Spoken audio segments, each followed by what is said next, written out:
আসসালামু আলাইকুম সুপ্রিয় শিক্ষার্থী বন্ধুরা। চাকরি পরীক্ষায় কবির উপাধি এবং ছন্দ নাম থেকে প্রতি পরীক্ষায় প্রশ্ন আসে। তো কতগুলো গুরুত্বপূর্ণ কবির নাম এবং উপাধি নিয়ে তোমাদের মধ্যে হাজির হয়েছি। মীর মশাররফ হোসেনের ছন্দ নাম হচ্ছে গাজী মিয়া। মীর মশাররফ হোসেনের ছন্দ নাম হচ্ছে গাজী মিয়া।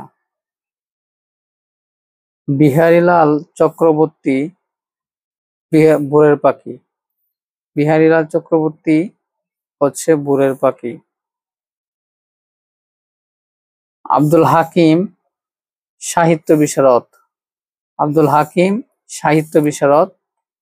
তাহলে কাজী নজরুল ইসলামের ছন্দ নাম কি? তোমরা অবশ্যই কমেন্ট বক্সে জানাবে। আসসালামু আলাইকুম।